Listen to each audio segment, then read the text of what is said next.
اس کے بعد اب نبی صلی اللہ علیہ وسلم ہم نے تم کو دین کے معاملہ میں ایک صاف شاہراہ شریعت پر قائم کیا ہے، اس میں کوئی جو ہے وہ الجھن کی بات نہیں ہے کہ بھائی حق کیا ہے، وہ کیا ہے، یہ کیا کریں کیا نہ کریں، بالکل صاف شاہراہ، شاہراہ ہوتا ہے راستہ، شاہراہ یعنی شریعت، لہٰذا تم اسی پر چلو، مطلب اپنی جو ہے اپج، اپنی اختراع، ایجاد، اب دیکھیے لہٰذا تم اسی پر چلو، صاف شاہراہ۔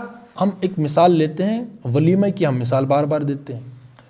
نمبر 2، یہ جو جہیز ہے، کچھ لوگوں سے آپ بات کریں کہ جہیز کیوں دیتے ہو، لڑکی کا حق جو ہے وراثت میں ہے، لیکن اب لڑکی کہاں آئے گی بعد میں، اور وہ جو زمین وغیرہ وغیرہ وغیرہ، تو اب جو ہے اس کا الٹرنیٹ ہم نے یوں بنایا ہے کہ وہ جو ہے وراثت کا جو الٹرنیٹ ہے وہ جہیز کی شکل ہے۔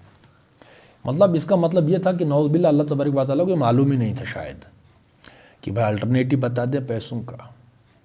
بھائی جب اللہ تبارک و تعالیٰ نے کہہ دیا، پورے قرآن میں پورا چیپٹر ہے کہ وراثت میں لڑکی کا بھی حق ہے، لیکن ہمیں زیادہ سمجھ آ گیا، ہم نے جو زمین کو خود ہڑپ کر لی اور تھوڑا 1-2 لاکھ 5 لاکھ 10 لاکھ کتنا دے دیتے ہیں۔ اب یہ صاف شاہراہ پر مطلب کیا تھا کہ جو کچھ قرآن میں ہے جو کا تم وہ کرو، بات ختم۔ اب ہم نے اس میں اپنی تشریح کر ڈالی، وہ تشریح اپنی کیوں کر ڈالی؟ ہاں، ایک ہمارا دوست انہوں نے زبردست پوسٹ ڈالی تھی کہ اکثر ہمارے یہاں معاشرے میں کیا ہوتا ہے کہ ماں باپ کی عزت ہوتی ہے لڑکی کے ہاتھ میں، سمجھ رہے ہیں بات، اور وراثت جو ہوتی ہے وہ لڑکے کے ہاتھ میں ہوتی ہے۔ اب ایک گہرا جملہ ہے، یہ پوری عکاسی ہے ہمارے معاشرے کی۔ یہی صاف شاہراہ کیا تھی؟ وراثت کا حصہ لڑکے کا بھی، اور جتنا ہے بٹا 2 ہے، ہاف ہے لڑکی کا، جتنا بھی ہے بھائی دے دیتے، کیا معاملہ تھا؟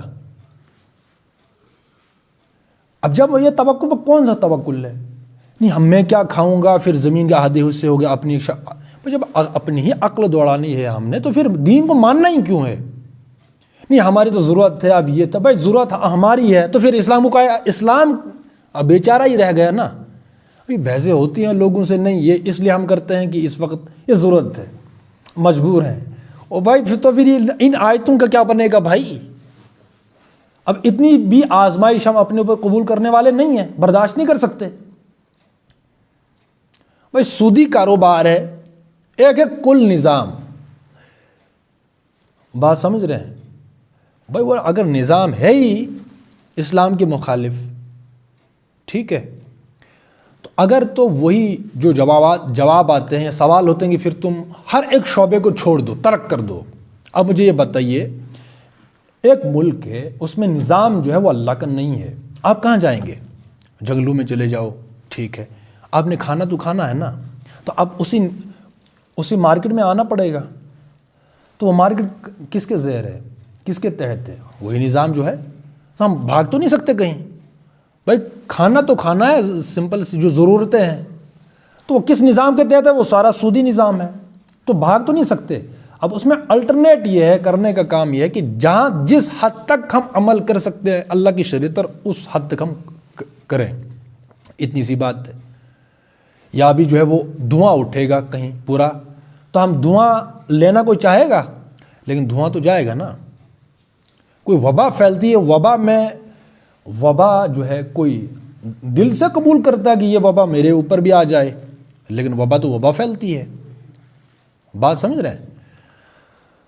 تو جن چیزوں پر ہم عمل کر سکتے ہیں، وراثت ہے، وراثت کا لڑکی کا بھی۔ اب جب اللہ نے کہہ دیا مان لو کہ کسی کی کوئی زمین نہیں بچتی، تو بندہ تب بھی خوش ہونا چاہیے۔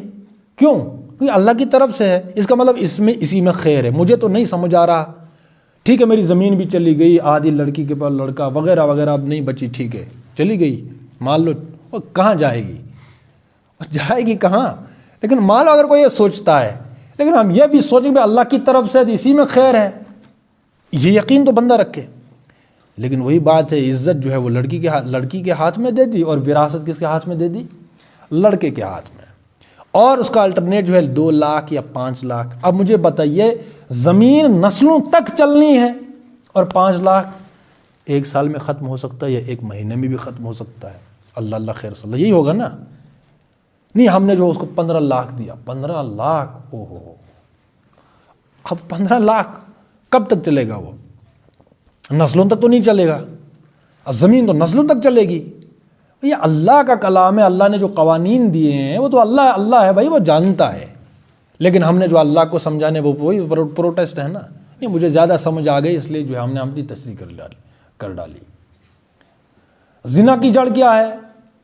وہی نکاح کو روکو تو آٹومیٹیکلی.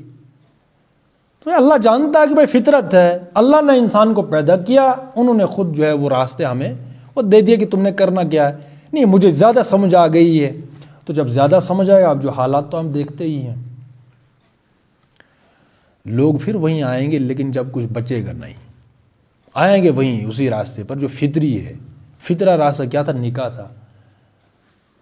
فَانْكِحُوا مَا طَابَ لَكُمْ, اللہ نے خود ہی کہہ دیا مَا طَابَ لَكُمْ, جو تمہیں پسند آئے. کون آئے؟ 2 3 4 4. اب ہم نے اس پہ پابندی لگائی, زنے کے راستے خود بخود کھل گئے. تو جو خرابی کہاں ہے وہاں ہم نے نہیں جانا, بس اوپر سے واز کرتے چلے جاؤ. آخرت کی تیاری کرو بزرگوں اور دوستو. ابے وہ آخرت کی تیاری کرنی ہے تو کرنا کیا ہے بھائی؟ تو خرابی کہاں ہے یہ سوال نشان ہے. جڑ تک جانا, بس وہ جڑ جو ہے وہ سرا ہاتھ آ گیا, خود بخود جو ہے وہ اصلاح ہوتی چلی جاتی ہے. بات سمجھ رہے ہیں؟ تو یہ صاف شاہراہ ہے, اس میں کوئی جو ہے وہ الجھن کی, کوئی پریشان ہونے کی, بھائی مجھے سمجھ ہی نہیں آ رہا کیا کرنا ہے. اب میں بار بار یہی کہہ رہا ہوں کہ اگر ہمیں سمجھ نہیں آ رہا تو اتنا تو ایمان ہونا چاہیے کہ اللہ کی طرف سے انشاءاللہ خیر برآمد ہو کر رہے گا, چلو عمل کرتے ہیں, بس یہ چیز ہے. لہٰذا تم اسی پر چلو اور ان لوگوں کی خواہشات کا اتباع نہ کرو جو علم نہیں رکھتے. اب ہمارے لیے اس آیت کے بعد اور بھی کوئی چیز ہونی چاہیے کہ ہم جاہلوں کی ان رسموں کو لیں یا وہ راستے ترک کر دیں جو قرآن کہتا ہے. مطلب ہم حق پر عمل کرتے ہوئے گھبراتے ہیں, معاشرے کو پتہ نہ چلے بھائی.